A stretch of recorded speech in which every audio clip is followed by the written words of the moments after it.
Hello and welcome to this edition of Bayou Time. I'm your host, Keith Whiteside, licensed clinical social worker. Thank you for joining us. However, you may be joining us, we appreciate it very, very much.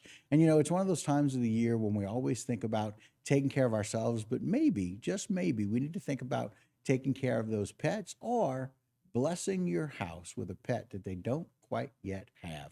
Person who does that all the time, Valerie Robinson. Valerie, thanks for joining us. Thanks for having me. All right, tell us who this is. My friend Saul. Well, hello, Saul. Kitty, kitty, kitty. Saul is a little baby cat. Say Yep. I'm about 6 weeks old, a little black brown tiger, so that you guys get a peek at home.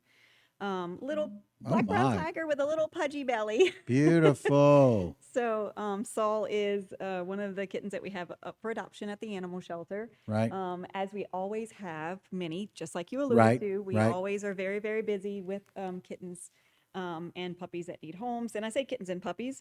Those adult dogs and cats sometimes Hmm. get looked over because the cute kitten and the puppy are there too. But we do have tons of animals for adoption, just like Saul. Right. I love it. And Saul is SOL if you're interested. Saul is cute as can be. You can tell. Beautiful little kitty. And about 6 weeks old, just so lovable and snuggly. And she'll nibble on you for a little while, scratch on you for a little while. And quite frankly, that's exactly what we need pets to do. But thinking of pets at this time of the year, it's a real struggle. We know what it's like in the heat that's out there. Let's talk about some of those safety tips for the summer. Uh, Definitely, 100%. We are here to talk about the real issues that are plaguing the South Louisiana and just the South in general. Right. That 100+ degree weather is a real issue for pets.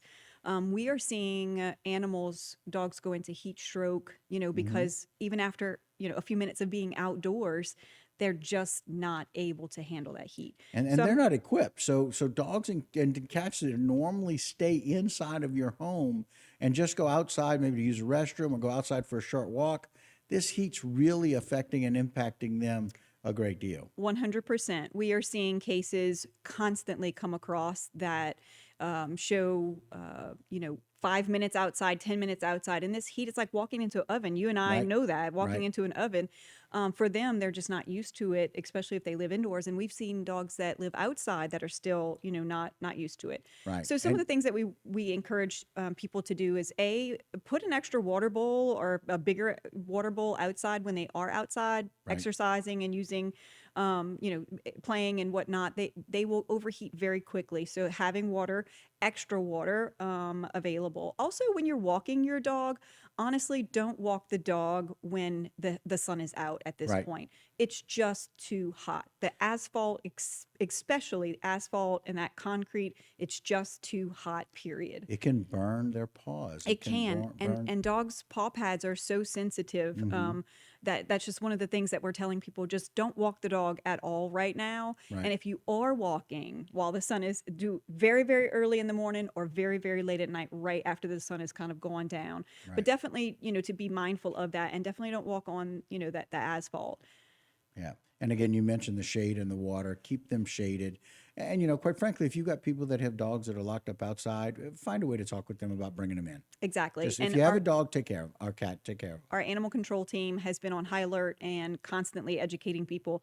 After we get, complaints, as we go on those complaints, we're constantly educating those people and saying, look, it's too hot for them. They need some sort of, indoor cool temperature, to be able to last, to live, Mhm. right now. And honestly, like I said before, we just don't want to see those dogs suffer. It's unnecessary. And right Really now, is. it's just too hot. The other thing that's really important is watch and look and see. Watch and observe is the hint there, but look and see what's different. Is your pet acting differently than they have before? Are they panting more? Are they're breathing different? And I remember for mine specifically, uh, she was a little older. She had bladder cancer. She was on chemo, and we went out to the ballpark like we do to watch my niece, and we were watching Mallory's game, and she was outside maybe 15 minutes and she was obviously in distress. No matter what water I gave her, it didn't Hmm. matter. I went and started the car, put her in the car. She and I just sat and watched the game from a distance. be aware of your Correct. dog. And I'm not much of a dog or cat person at all, much of a pet person, but I know to be aware of those things. And so it's important that we think about that for them. Keith, I would call you a pet person for sure. I am So, now. That's because of my wife. so I would definitely say that a couple of things to keep in mind when you are talking about observing those dogs or cats. You're talking about really heavy panting. So dogs pant, and that's how they exude that heat out of their body. But when you say a full body pant, where that dog is like really trying to cool off, one of the first aid tips that I can give you today is to take the dog and get to the nearest water hose and just douse in water. Douse it in water. If they're at that point of heat stroke, Right. reducing that body temperature Right. is the way to go immediately. So bringing them to your vet is one thing, but that 20-minute drive could have costed that dog. Right. If you can pull down that temperature, you have a better chance of saving your dog's life in the event that happens. And good pet owners, things have happened to good Right. pet owners. Right. It's just simply being aware and responding to that. And I'm hoping today to take that away, that hopefully, the citizens listening to this take that away, that if you do see that, or an animal in general, maybe it's not your animal, but not just drinking water. Honestly, when a dog is in heat stroke, severe heat stroke, they're not going to They drink. won't drink. Their body is starting to shut down. Right. But you can do things to that dog, which would be take a water hose and just completely douse the dog in cool water, and then wet a towel and put that towel over the dog to reduce that temperature quickly, because Right. an elevated temperature for a long period of time is dangerous. So it would be like an ice bath to a human. Exactly. That's the Putting way them we bring our temperature down, core temperature down. Get the dog wet, wrap them in something, a Right. blanket they can stay hydrated. Their skin will start to soak up some Exactly. of that Exactly. hydration. We know it's hot outside, but y'all have an option for clearing the shelters, right? We do. Super excited. Clear the Shelter event. Been doing it for the last couple of years. Clear the Shelters essentially is a sponsored event Okay. where the Clear the Shelter projects, sponsored by multiple agencies, pays for all of the adoption fees for all of the animals for the entire month of August. Wow. Super stoked about that. So we are seeing where normally you would, adopt a dog for $50 and a cat for $25, which again is not a bad deal, but No. you can't get better than free, right? No.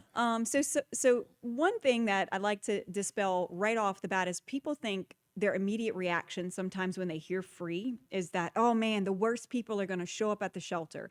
And because it's free, they're going to have terrible people coming in to adopt these animals. And these animals are going to wind up in In a bad horrible home, situations.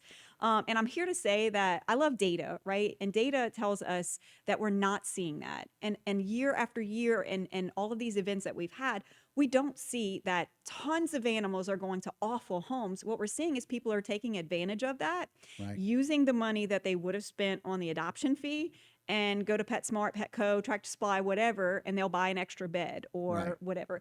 And so, just getting an animal for free does not mean that we're doing anything less. We still match pets with people. We still have the same processes in place Right. to ensure that if there was some occasional bad guy, come in and said, I want to do bad things to an animal, so I'll get him for free. Right. I'm just here to say that doesn't happen, Yeah, right? there's a vetted process here, and There everybody still is. follows the same process, Exactly. even though somebody else is paying for that pet Exactly. adoption. That's one of the big things that I want to get across. That sounds scary to some people because they think if we charge that money, that it's going to weed out the bad guy. They're somehow invested. A $25 investment, quite frankly, is not going It's to not weed too many much. people out. Exactly. And exactly the point. So for us, we're still looking at great people coming in that have a space in their home that are ready to adopt. And so the same process still applies. And honestly, I've taken a poll of my staff and other people, and I've said, have you ever gotten an animal for free, like off the street or in a classified or from a friend? Do you love that animal less? Because no, the answer is no, you don't. You, quite frankly, may love that animal More. Yeah, you're right. And so, case in point, Drew came to us through you guys. And we were very careful because of our other adopted pet. It just looked like he needed a friend. Mm-hmm. Now, if we'd have known that Drew aggravated Chipper as much as he did, we may have rethought that. But Melanie, my wife, actually brought Chipper to you guys, and just to see how they A meet matched and up. greet, yeah. Yeah. And they seemed to really enjoy each other's company, and now they felt like brothers. But I mean, again, it was all part of the process Correct. about making sure that worked. And your staff was wonderfully helpful. Great. And that's my own personal experience with that. is that y'all worked us through it, walked us through it, and walked the dogs through it, Yep. and they played through it just to see. And it's worked out beautifully. Can't imagine a life without them. We go when we come in from out of town, and once we get reconnected with them, it's an amazing reconnection. Kind of fall in love with them all over again. But I will say this: we were without them one night, as they needed to stay one night longer, and it was killing my wife. She's like, I can't be at home without them. It was a piece of her that was missing. So, Sure. case in point, again, put that back up if you don't mind, Aaron. Want to let you know that this program in August, it is called Clear the Shelters. All of the dogs and cats are free, FREE. You don't have to pay the normal $25 that you would pay. You get to use that money as some of the money that you're going to spend at some local pet store to be able to get more things for them, whatever it is. And then you'll fall in love with them and you'll spend lots and lots of money, I promise, because that's kind of what you need to do and to take care of them. So it's just really nice that y'all partner with so many different wonderful people and agencies to do that. We do. And I think the last count was our first 2 weeks, which actually was only about 10 days. We did 49 Oh adoptions my in the first 10 goodness. days. And I think that we're probably, our goal would be to adopt every animal that's available in Sure, the shelter. sure. But honestly, I think that, if we can get 80 animals adopted of those 100-ish animals that are ready for adoption, that would make a huge impact on the space that we have at the shelter to help Right. other dogs and cats. But honestly, we want them all in homes. That's the point, is to literally clear the shelter so that they are all in homes ready to go. Wow. Yeah. 4.9 per day. It's the 0.1 that's got to stay at the shelter. But it's just exciting to be able to see, to have this opportunity and to get those people coming in to start of a new school year. It's an interesting transition. This is like the first year we're really back to some sense of normalcy for some. 2 years being removed from Ida, and some, 3 to 4 years removed from COVID's situation. If you want to really normalize your home, if you want to bring the family together, people like Saul, people like Saul can do that. Because once you get adopted, they become part of your family, right? Yes, they really are. Just, we think of them as people. We talk to them as if they can talk back to us. Absolutely. We do all kind of crazy stuff. Yeah. Talk for And them. That's, right. some of the stuff we do. But yeah, Clear the Shelters really is a national, push to say we want to put that focus back on, adopting animals, because you're right. We see adoption slow down at this time of year because Right. everybody's focused on getting back to school and Right. getting kind of that flow back. And so it really kind of brings that back up for us to talk about and say, hey, don't forget us. A pet, is waiting at the shelter for you. Somebody pay attention to me, doggone it. He got a little antsy. Yeah. Yeah. He's like, all right, enough of this TV stuff. But, it's one of those things where if you want a cat or a dog to come into your home, they're available, and we want you to be the hero. And quite frankly, these animals will change your life. Foster homes are needed for these pets right now. It's a perfect time to be able to do that, as it is the Clear the Shelters here in August. But you can be the hero for this pet. And I promise you, more so than you think it's going to change their life, they're going to change your life. And that's what these fostering programs are about. Definitely. So the being the hero, our foster program, speaking about being a hero, some people think that that is like such a big commitment, the being the hero and they have to be put on this pedestal. Being a hero looks like a very mundane day outside. So when we're talking about the dog looking outward, or what that actually looks like is feed me, walk me with your other dog, or let me play with your other dog. It's not a whole lot of extravagant events. Right. So fostering really does just give a temporary home to a dog or cat that needs a temporary home. Right. So you take the animal on short term. The most of the time we hear tons of people that say, like, I don't think that I'm ready, or I can't.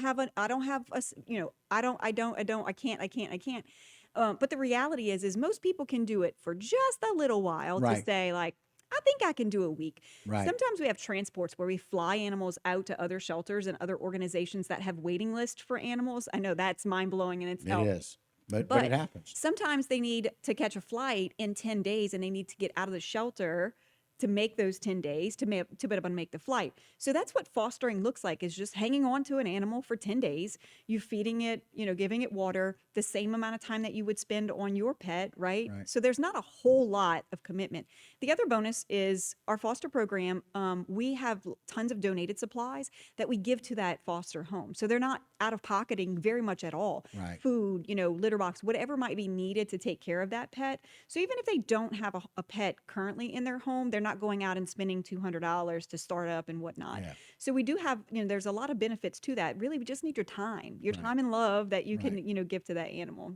And again, those are different situations, different scenarios, but just try it for a little bit. Exactly. You never know. In our family, we never had animals. My wife's family always had animals.